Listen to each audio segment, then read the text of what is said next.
हड़प्पा निवासियों द्वारा मापतोल के लिए निम्न में से किस अनुपात का प्रयोग किया जाता था? ऑप्शन 1 10 और इसके गुणक, ऑप्शन 2 16 और इसके गुणक, ऑप्शन 3 24 और इसके गुणक, ऑप्शन 4 25 और इसके गुणक। भारत में मापतोल की शुरुआत सिंधु घाटी सभ्यता से मानी जाती है। सिंधु घाटी में खुदाई में हमें ऐसे डंडे मिले हैं जिनमें निशान बने हैं। इन डंडों में तो एक डंडा कांस्य का भी है। मोहनजोदड़ो से सीप और लोथल से हाथी के दांत का बना हुआ पैमाना भी मिला है। अगर बात करें तौल की, तो सिंधु घाटी से हमें बहुत सी आकृतियां जैसे घनाकार, वर्तुलाकार, बेलनाकार, शंक्वाकार और ढोलाकार आदि के बांट मिले हैं। सिंधु घाटी में तौल की इकाई 16 और इसके गुणक में होती थी। इस पद्धति को आधुनिक समय तक चलाया गया। 4 आना, 12 आना, 16 आना जैसी माप की इकाइयां इसी पद्धति से मिलती जुलती हैं। क्या आपको पता है कि सिंधु घाटी सभ्यता में कांस्य की बनी हुई गाड़ियां किन जगहों से मिली हैं? कमेंट बॉक्स में बताएं। जब एक मनुष्य कृत्रिम उपग्रह पर बैठ के पृथ्वी के चक्कर लगाता है तो ऑप्शन 1 उसका द्रव्यमान शून्य हो जाएगा और भार समान रहेगा। ऑप्शन 2 द्रव्यमान समान रहेगा और भार शून्य हो जाएगा। ऑप्शन 3 द्रव्यमान और भार दोनों समान रहेगा। ऑप्शन 4 द्रव्यमान और भार दोनों शून्य हो जाएंगे। सामान्य बोलचाल की भाषा में हम द्रव्यमान और भार दोनों शब्दों का एक ही जैसे उपयोग करते हैं, लेकिन इन दोनों शब्दों का मतलब अलग अलग होता है। वैज्ञानिक भाषा में द्रव्यमान किसी वस्तु में उपस्थित कुल मैटर की मात्रा को बताता है, जबकि भार उस वस्तु पर लगने वाले फोर्स को बताता है। जब भी हम किसी वस्तु का भार ज्ञात करते हैं तो हमें उस वस्तु के द्रव्यमान को गुरुत्वाकर्षण से गुणा करना पड़ता है। चूंकि कृत्रिम उपग्रह में बैठे व्यक्ति पर गुरुत्वाकर्षण शून्य होता है, इसलिए उस व्यक्ति का भार शून्य हो जाता है और द्रव्यमान में गुरुत्वाकर्षण का कोई योगदान न होने की वजह से द्रव्यमान वही बना रहता है जो पहले था। क्या आपको पता है कि पृथ्वी और चंद्रमा पर किसी 100 किलो की वस्तु के भार में कितना अंतर आएगा? कमेंट बॉक्स में बताएं। साहित्य में उल्लिखित शिव का प्राचीनतम रूप कौन सा रहा है? पाशुपत, रुद्र, मुरुगन, महादेव। ऐसा माना जाता है कि शिव की उत्पत्ति आदिवासीय विचारों से हुई है। आज हमें शिव का जो रूप दिखता है वो अलग अलग आदिवासीय और गैर आदिवासीय विचारों के मिलने से बना है। इन विचारों में से एक वैदिक विचार भी है जिसमें रुद्र को आंधी तूफान के देवता के तौर पर पूजा जाता था। रुद्र का यही रूप साहित्य में उल्लिखित प्राचीनतम रूप है। वैसे भीमबेटका की पहाड़ियों में शिव को त्रिशूल और नंदी के साथ नाचते हुए दिखाया गया है।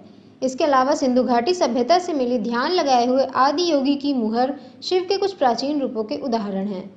क्या आपको पता है कि पशुपति मुहर सिंधु घाटी सभ्यता में किस जगह से मिली है? कमेंट बॉक्स में बताएं। भागवत मत की उत्कृष्ट और प्राचीनतम व्याख्या निम्न में से किससे मिलती है? उपनिषद में, भागवत पुराण में, भगवद गीता में, ऋग्वेद में।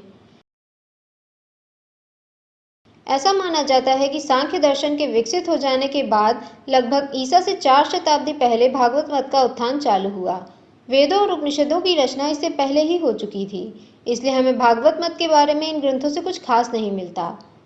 बाद की पहली शताब्दी में व्यास द्वारा लिखी गई 700 श्लोकों की भगवत गीता से हमें भागवत मत के बारे में प्रचुर जानकारी मिलती है। ये भागवत मत से संबंधित प्राचीनतम पुस्तकों में से है। अगर बात करें भगवत पुराण की, तो ये 8वीं से 10वीं शताब्दी के बीच लिखी गई मानी जाती है। इसमें कुल 12 किताबें हैं और 16 से 18,000 के बीच श्लोक हैं। क्या आपको पता है कि भागवत गीता के अलावा और कौन कौन सी गीता उपलब्ध हैं? कमेंट बॉक्स में बताएं। पंखे से गर्म दोपहर में ठंड का एहसास होता है क्योंकि ऑप्शन 1 ये गर्म हवा को हटा देता है। ऑप्शन 2 ये वाष्पीकरण की दर बढ़ा देता है। ऑप्शन 3 ये ठंडी हवा को भेजता है। ऑप्शन 4 ये हवा के प्रवाह को नियंत्रित करता है। अगर बात करें एग्जॉस्ट पंखों यानी ऐसे पंखे जो आपके किचन, चिमनियों आदि में लगे होते हैं, तो वह गर्म हवा को बाहर छोड़ते हैं और ठंडी हवा को अंदर आने देते हैं, जिससे कमरा ठंडा होता है। लेकिन जब बात आती है सीलिंग फैन की, तो उनके काम करने का तरीका अलग होता है। दरअसल गर्मियों के मौसम में हमारे शरीर में मौजूद असंख्य पसीने की ग्रंथियां गर्मी की वजह से पसीना निकालती हैं। जब पसीने की छोटी छोटी बूंदें हवा के संपर्क में आती हैं तो सूखने लगती हैं और हमें ठंड का एहसास होता है। सीलिंग फैन हमारी त्वचा पर होने वाले इस वाष्पीकरण की प्रक्रिया को बढ़ा देता है, जिससे हमें पंखे से ठंड का एहसास होता है। क्या आपको पता है कि आपका फ्रिज किस तरह काम करता है? कमेंट बॉक्स में बताएं। निम्न में से शैव मत कौन सा है? पाशुपत, स्थविर, कालमुख, कलभ्र। वर्तमान में शैव विचारधारा के 4 मुख्य मत हैं। इन सभी मतों का अपना अपना अलग सैकड़ों सालों का इतिहास रहा है और इनकी मान्यताएं भी काफ़ी अलग अलग रही हैं। ये 4 मत हैं शैव सिद्धांत, वीर शैव, कश्मीरी शैव और गोरखनाथ शैव। इन चारों के अलावा पाशुपत शैव भी महत्वपूर्ण है। प्रश्न में दिया गया स्थाविर निकाय बौद्ध धर्म की शुरुआती शाखाओं में से एक है। कलभ्र या कालभ्र तमिल क्षेत्र में 3री से 6ठी शताब्दी में राज करने वाले वंश का नाम है और कालमुख मध्यकालीन भारत में शैव धर्म का एक मत हुआ करता था। चूंकि अब यह मत लगभग समाप्त हो चुका है, इसलिए इस प्रश्न का उत्तर पाशुपत होगा। क्या आपको पता है कि बौद्ध धर्म के स्थाविर के अलावा और कौन कौन से निकाय हैं? कमेंट बॉक्स में बताएं। निम्नलिखित में से कौन सा शहर शिवाजी की राजधानी था? पूना, रायगढ़, सिंहगढ़, पन्हाला। महाराष्ट्र के पुणे में स्थित राजगढ़ करीब 26 सालों तक मराठा साम्राज्य की राजधानी रहा। इसके बाद छत्रपति शिवाजी ने अपनी राजधानी को स्थानांतरित किया और रायगढ़ किले को अपनी राजधानी बनाया। वर्तमान में ये किला महाराष्ट्र में रायगढ़ नामक जिले में स्थित है। इस किले की खास बात यह थी कि ऊंची पहाड़ी पर होने के कारण इसको जीत पाना लगभग असंभव था। यह किला आज भी दक्कन क्षेत्र के सबसे मजबूत किलों में गिना जाता है। हालांकि इस किले का निर्माण पहले ही हो चुका था, लेकिन इस किले में बहुत सी नई इमारतों को छत्रपति शिवाजी के द्वारा बनवाया गया। क्या आपको पता है कि शिवाजी के समुद्र में बने किले का क्या नाम है?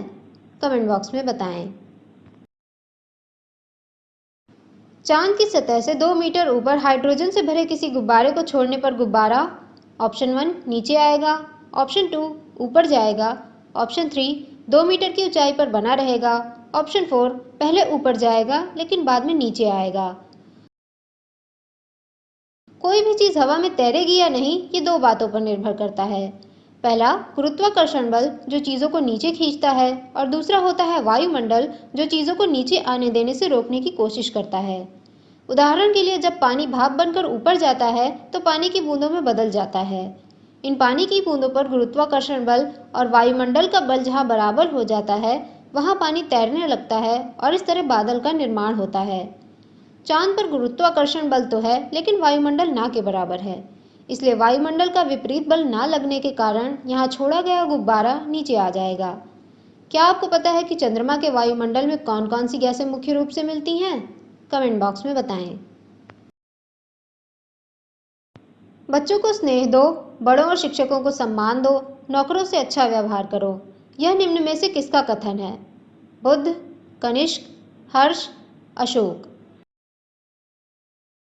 अशोक ने कलिंग युद्ध के बाद बौद्ध धर्म को अपनाया और धम्म के प्रचार प्रसार के लिए उसने अनेकों जगह पर पत्थरों के खंभों, गुफाओं आदि में संदेश छोड़े। ये संदेश ऐसी जगहों पर लगवाए गए थे जहां पर लोग इसे आसानी से पढ़ सकें। इस संदेशों में अशोक ने खुद को देवानामप्रिय यानी भगवान का प्रिय नाम से संबोधित किया है। आज हमें अशोक के ऐसे 30 से ज़्यादा संदेश मिले हैं। ये सारे संदेश भारत के अलावा बांग्लादेश, नेपाल, अफगानिस्तान और पाकिस्तान से मिले हैं। इन संदेशों में रूढ़िवादी कर्मकांड को छोड़कर समाज और नैतिक ज्ञान को ग्रहण करने की बात की गई है। प्रश्न में दिया गया संदेश इन्हीं संदेशों में से एक है। क्या आपको पता है कि ये सारे संदेश किस भाषा और लिपि में लिखे गए हैं? कमेंट बॉक्स में बताएं। आइस स्केटिंग के माध्यम से ये प्रदर्शित किया जा सकता है कि जब बर्फ में दबाव हो तो उसका ऑप्शन 1 गलनांक कम हो जाता है, ऑप्शन 2 गलनांक बढ़ जाता है, ऑप्शन 3 गलनांक नहीं बदलता है, ऑप्शन 4 धातु के साथ बर्फ के घर्षण का गुणांक कम हो जाता है। जब भी हम किसी द्रव्य पर दाब लगाते हैं तो उसके परमाणु और करीब आ जाते हैं और ये तो हम सबने पढ़ा है कि जब ऐसा होता है तो द्रव्य ठोस में बदल जाता है। साधारण भाषा में कहें तो प्रेशर बढ़ने पर गलनांक बढ़ जाता है, लेकिन पानी के साथ ऐसा नहीं होता है। पानी की द्रव अवस्था में पानी के परमाणु ज़्यादा पास पास होते हैं। जब बर्फ पर प्रेशर लगाया जाता है तो उसके परमाणु ज़्यादा करीब आते हैं, जिससे वो पानी में बदल जाता है। इसलिए प्रेशर बढ़ने पर बर्फ का गलनांक कम हो जाता है। क्या आपको पता है कि द्रव्य यानी मैटर की कितनी अवस्थाएं होती हैं? कमेंट बॉक्स में बताएं। तमिल लेखक चिथलई सतनार ने उत्तर संगम काल में निम्न में से कौन सी पुस्तक को लिखा था? मणिमेखलाई, तोल्काप्पियम, पुरुनानरू, अगत्तियम। संगम काल 300 ईसा पूर्व से 300 ईस्वी तक के समय को कहा जाता है। इस दौरान तमिल भाषा के प्रसिद्ध कवियों और लेखकों ने मिलकर कुछ रचनाएं की थी। चिथलई सतनार मदुरई में रहने वाले अनाज के व्यापारी थे और बौद्ध धर्म को मानते थे। ये पांड्य राजा की प्रशंसा में गीत लिखते थे। बाद में इन्होंने मणिमेखलाई पुस्तक की रचना की। ये पुस्तक शिल्पादिक्रम का सीक्वल है और इसमें सतनार ने बौद्ध धर्म के सिद्धांतों को अच्छे ढंग से प्रस्तुत किया है। क्या आपको पता है कि शिल्पादिक्रम पुस्तक के लेखक कौन हैं? कमेंट बॉक्स में बताएं। पत्थरों से भरी एक नाव पानी पे तैर रही है। अगर नाव से पत्थरों को पानी में फेंक दिया जाए तो पानी का स्तर ऑप्शन 1 बढ़ेगा, ऑप्शन 2 घटेगा, ऑप्शन 3 समान रहेगा, ऑप्शन 4 आंकड़ा पर्याप्त नहीं है। कोई वस्तु पानी पर तैरेगी या डूब जाएगी, वो इस बात पर निर्भर करता है कि वो वस्तु अपने भार के बराबर के पानी को डिस्प्लेस कर रही है या नहीं। अगर बात करें पत्थरों की, तो पत्थर जब तक नाव पर रहते हैं, नाव अपनी खास बनावट की वजह से उन पत्थरों के भार के बराबर के पानी को डिस्प्लेस कर रही होती है। लेकिन जब पत्थर को पानी में फेंक दिया जाता है, तो वो अपने भार के बराबर के पानी को डिस्प्लेस नहीं कर पाता है और डूब जाता है। चूंकि इस दशा में पानी का डिस्प्लेसमेंट कम होता है, इसलिए पानी का स्तर घट जाता है। क्या आपको पता है कि आर्किमिडीज का सिद्धांत क्या है? कमेंट बॉक्स में बताएं। खानकाह शब्द का क्या अर्थ है? ऑप्शन 1 सूफी संतों का निवास, ऑप्शन 2 पारसी धर्म का पवित्र ग्रंथ, ऑप्शन 3 अलाउद्दीन खिलजी की आत्मकथा, ऑप्शन 4 सूफी मत में ईश्वर की प्रार्थना की पद्धति। चिश्ती संप्रदाय में सूफी संतों के निवास स्थान को खानकाह या रिबत बोला जाता था। ये खानकाह अक्सर ही हरिजन और नीची जातियों की बस्तियों के पास होते थे। खानकाह मिट्टी के बने होते थे और इनमें 1 या 2 कमरे ही होते थे। इस घर में सूफी संत गृहस्थ जीवन बिताते थे और अपनी पत्नी और बच्चों के साथ रहते थे। चिश्ती सूफी अपना जीवन निर्वाह भिक्षा मांगकर करते थे। चिश्ती सूफियों से अलग सुहरावर्दी समुदाय के सूफी राज्य के द्वारा दी गई भेंट स्वीकार करके अपने भव्य मठों में रहते थे। क्या आपको पता है कि चिश्ती और सुहरावर्दी सूफी संप्रदायों के अलावा दूसरे सूफी संप्रदाय कौन से हैं? कमेंट बॉक्स में बताएं। गन्ना, चुकंदर, मटर, काबुली चना, अरहर और फ्रेंच बीन कितने पादप परिवारों से संबंध रखते हैं? ऑप्शन 1 2 पादप परिवारों से, ऑप्शन 2 3 पादप परिवारों से, ऑप्शन 3 4 पादप परिवारों से, ऑप्शन 4 5 पादप परिवारों से। गन्ना, गेहूं, चावल और बांस आदि की तरह घास परिवार से संबंध रखता है। चुकंदर अमरनाथेसिया नाम के फूल के परिवार से संबंध रखता है। इस परिवार का नाम अमरनाथ पेड़ के नाम पर पड़ा है। इस परिवार में पालक और किनुआ भी आते हैं। दालों के परिवार को लेगुम बोलते हैं। इसके कुछ उदाहरण मटर, अरहर, चना और अल्फाल्फा बीन्स हैं। इस प्रश्न में दिए गए सारी चीज़ें 3 परिवारों से संबंध रखती हैं। क्या आपको पता है कि दालों के उत्पादन में भारत का कौन सा स्थान है? कमेंट बॉक्स में बताएं। शिल्पादिक्रम का नायक निम्न में से किस परिवार से संबंधित था? ऑप्शन 1 चोल राज्य के व्यापारी, ऑप्शन 2 पांड्य के व्यापारी परिवार से, ऑप्शन 3 चेर के राजकीय परिवार से, ऑप्शन 4 पांड्य के राजकीय परिवार से।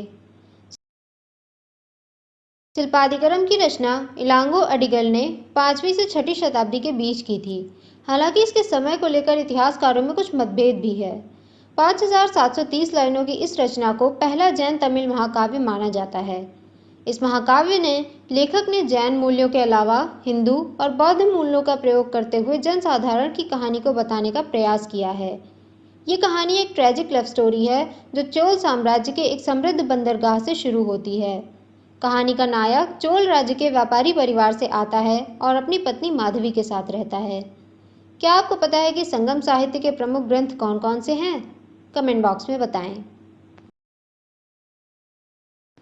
निम्न में से कौन कवक और पेड़ के जड़ों के बीच उपयोगी सहजीवन का उदाहरण है? जैविक खाद, मूंग की जड़, लाइकेन, माइकोरेजिया।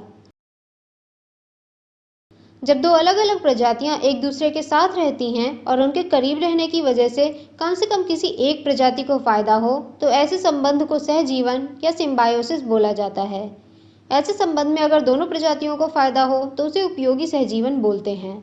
ऐसे ही उपयोगी सहजीवन का उदाहरण हमें पेड़ों और कवकों के बीच दिखाई देता है, जिसमें पेड़ प्रकाश संश्लेषण से बनी शुगर को कवकों को देते हैं और बदले में कवक मिट्टी से सोखे गए पानी और दूसरे पोषक तत्वों को पेड़ों को देते हैं।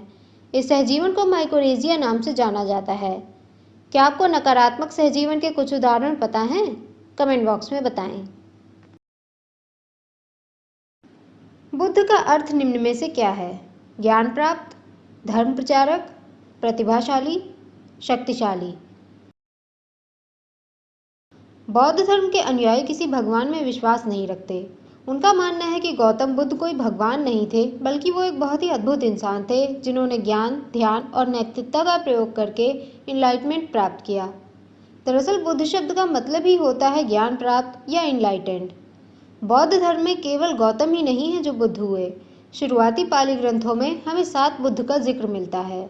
बाद में थेरावाद बुद्ध की लिस्ट में 21 और नामों को जोड़ा गया है। थेरावादियों का मानना है कि एक कल्प काल में 5 बुद्ध हो सकते हैं। गौतम बुद्ध इस कल्प के चौथे बुद्ध थे और जो 5वें बुद्ध होंगे उनका नाम मैत्रेय होगा। क्या आपको पता है कि हीनयान और महायान में क्या अंतर है? कमेंट बॉक्स में बताएं। राजस्थान नहर में पानी निम्न में से किस नदी से आता है? यमुना, झेलम, रावी, सतलज। भारत की सबसे बड़ी नहर राजस्थान का निर्माण सन 1952 में शुरू हुआ। निर्माण होने के बाद 1984 में इसका नाम बदलकर इंदिरा गांधी नहर रख दिया गया। इस नहर की लंबाई करीब 600 किलोमीटर है। इस नहर की शुरुआत हरिके बैराज से होती है, जो सतलज और व्यास नदी के संगम के कुछ किलोमीटर नीचे स्थित है। इस नहर की समाप्ति थार के रेगिस्तान में होती है। इस नहर के बनने से राजस्थान में हरित क्रांति आई, लोगों के जीवन स्तर में सुधार हुआ और रेत के टीले स्टेबलाइज हुए। क्या आपको पता है कि दुनिया का सबसे बड़ा नहर सिस्टम किस देश में स्थित है? कमेंट बॉक्स में बताएं। बौद्ध शिक्षा का प्राचीनतम स्रोत निम्न में से क्या है? दिव्यावदान, महामवासा, सुत्त पिटक, धम्म पिटक। महामवासा श्रीलंका से संबंधित पुस्तक है जो 5वीं शताब्दी में लिखी गई थी। दिव्यावदान की रचना 2री शताब्दी में हुई। इसमें बुद्ध की कहानियां दी हुई हैं। धम्मपद में बुद्ध के द्वारा बोले गए श्लोकों का संग्रह है। इसमें बुद्ध की शिक्षा को सरल भाषा में लिखा गया है। इसकी रचना 3री शताब्दी ईसा पूर्व में सुत्त पिटक के खुद्दक निकाय से मानी जाती है। बौद्ध शिक्षा का प्राचीनतम स्रोत 3 पिटक हैं जिनको पाली भाषा में लिखा गया है। सुत्त पिटक में 10,000 से ज़्यादा सूत्र दिए हैं जो बुद्ध और उनके साथियों से संबंधित हैं। इसमें बुद्ध की मौत के तुरंत बाद हुए पहले बौद्ध परिषद का जिक्र भी है। क्या आपको पता है कि पहले बौद्ध परिषद की अध्यक्षता किस बौद्ध गुरु के द्वारा की गई? कमेंट बॉक्स में बताएं। भारत ने ओलंपिक में सबसे ज़्यादा मेडल निम्न में से किस खेल में जीते हैं? कुश्ती, निशानेबाजी, बैडमिंटन, हॉकी। आधुनिक ओलंपिक खेलों की शुरुआत 1896 में एथेंस में हुई थी। भारत की तरफ से ग्रीष्म ओलंपिक के लिए पहला दल 1920 में भेजा गया था। तब से लगातार ही भारत ग्रीष्म ओलंपिक में भाग लेता रहा है। ग्रीष्म ओलंपिक खेलों में भारत को कुल 35 पदक मिले हैं। भारत को सबसे ज़्यादा 8 गोल्ड, 1 सिल्वर और 3 कांस्य पदक हॉकी से मिले हैं। कुश्ती में हमें 7, निशानेबाजी में 4 और बैडमिंटन में 3 पदक मिले हैं। अगर बात करें शीत ओलंपिक की, तो इसमें भारत को अभी तक कोई भी पदक नहीं मिला है। क्या आपको पता है कि ओलंपिक खेलों में 2 इंडिविजुअल पदक जीतने वाली पहली महिला और पहले पुरुष कौन हैं? कमेंट बॉक्स में बताएं। ग्रेफिन निम्न में से क्या है? ऑप्शन 1 कार्बन की मिश्र धातु, ऑप्शन 2 कार्बन का नैनो प्रतिरूप, ऑप्शन 3 कार्बन का समस्थानिक, ऑप्शन 4 इनमें से कोई नहीं। अपने असामान्य गुणों के कारण ग्रेफिन का अनेकों क्षेत्रों, खासकर इलेक्ट्रॉनिक्स के क्षेत्र में खासा प्रयोग हो रहा है। इसकी खोज 2004 में की गई थी और इसके लिए मैनचेस्टर के वैज्ञानिकों को नोबेल पुरस्कार भी मिला था। देखा जाए तो ये कार्बन के परमाणुओं की द्विआयामी यानी 2 डायमेंशनल परत होती है। इसमें परमाणु इस तरह लगे होते हैं कि देखने में वो किसी मधुमक्खी के छत्ते जैसे दिखते हैं। कार्बन की इस तरह की संरचना को नैनो कार्बन नाम से जाना जाता है। क्या आपको पता है कि कार्बन के दूसरे नैनो प्रतिरूपों के क्या नाम हैं? कमेंट बॉक्स में बताएं। मालदीव और भारत के बीच समुद्री सीमा को निम्न में से क्या बोला जाता है? 8 degree channel, 10 degree channel, 9 degree channel, इनमें से कोई नहीं। दुनिया में कई देशों के बीच की सीमाएं वहां से गुजर रही अक्षांश या देशांतर रेखा के नाम से जानी जाती हैं। उदाहरण के लिए 17th पैरेलल उत्तरी और दक्षिणी वियतनाम के बीच की सीमा थी। 38th पैरेलल उत्तरी और दक्षिणी कोरिया के बीच की सीमा है। 49th पैरेलल अमेरिका और कनाडा के बीच की सीमा है। भारत से जुड़ी कुछ इस तरह की रेखाओं में मालदीव और भारत की सीमा को 8 डिग्री चैनल बोला जाता है। 9 डिग्री चैनल लक्षद्वीप के मिनिकॉय द्वीप को बाकी लक्षद्वीप से अलग करती है और 10 डिग्री चैनल अंडमान को निकोबार से अलग करती है। क्या आपको पता है कि इराक और ईरान को कौन सी पैरेलल रेखा अलग करती है? कमेंट बॉक्स में बताएं। मानव शरीर में सबसे प्रचुर मात्रा में कौन सा तत्व पाया जाता है? Carbon, iron, nitrogen, oxygen. मानव शरीर में 20 के करीब तत्व अच्छी खासी मात्रा में मिलते हैं। इसके अलावा बहुत सारे तत्व थोड़ी थोड़ी मात्रा में पाए जाते हैं। एक 80 किलोग्राम भार के मनुष्य में सबसे ज़्यादा 52 kilo oxygen, 14.5 kilo carbon, 8 kilo hydrogen, 2.5 kilo nitrogen और 1 किलो कैल्शियम होता है। इसके अलावा बाकी सारे तत्व और भी कम मात्रा में मिलते हैं। क्या आपको पता है कि पृथ्वी के क्रस्ट में सबसे ज़्यादा कौन सा तत्व मिलता है? कमेंट बॉक्स में बताएं। मॉर्ले मिंटो सुधार किस वर्ष में पारित हुआ? 1917, 1909, 1902, 1912। 1909 के इंडियन काउंसिल एक्ट, जिसे हम मॉर्ले मिंटो सुधार के नाम से जानते हैं, भारतीयों को समान अवसर देने की दिशा में उठाया गया एक कदम था। इस कानून के माध्यम से भारत की लेजिस्लेटिव काउंसिल में ये प्रावधान कर दिया गया कि लेजिस्लेटिव काउंसिल के कुछ सदस्य अब जनता के माध्यम से सीधे ही चुने जा सकेंगे। हालांकि वोटिंग का हक अभी लोगों को नहीं दिया गया, बल्कि ये हक कुछ गिने चुने लोगों को उनके एजुकेशन और संपत्ति के हिसाब से दिया गया। क्या आपको पता है ये मॉर्ले और मिंटो कौन थे जिनके नाम पर इस एक्ट को मॉर्ले मिंटो सुधार कहा गया? कमेंट बॉक्स में बताएं। निम्नलिखित में से कौन सी गैस ग्रीन हाउस गैस नहीं है? Methane, nitrous oxide, chlorofluorocarbon, hydrogen. Green house gas उन गैसों को कहते हैं जो पृथ्वी द्वारा छोड़े जाने वाले इंफ्रारेड किरणों को अवशोषित करके पृथ्वी का तापमान गर्म रखते हैं। पृथ्वी में सबसे ज़्यादा पाई जाने वाली ग्रीन हाउस गैस पानी की भाप है। इसके बाद carbon dioxide, methane, nitrous oxide, ozone और क्लोरोफ्लोरोकार्बन आते हैं। वातावरण में मिलने वाली बाकी सारी गैसें ग्रीन हाउस नहीं हैं। हाइड्रोजन भी ग्रीन हाउस गैस नहीं है। क्या आपको पता है कि क्लोरोफ्लोरोकार्बन पर प्रतिबंध के बाद बाजार में आए हाइड्रोफ्लोरोकार्बन ग्रीन हाउस गैस हैं या नहीं? कमेंट बॉक्स में बताएं।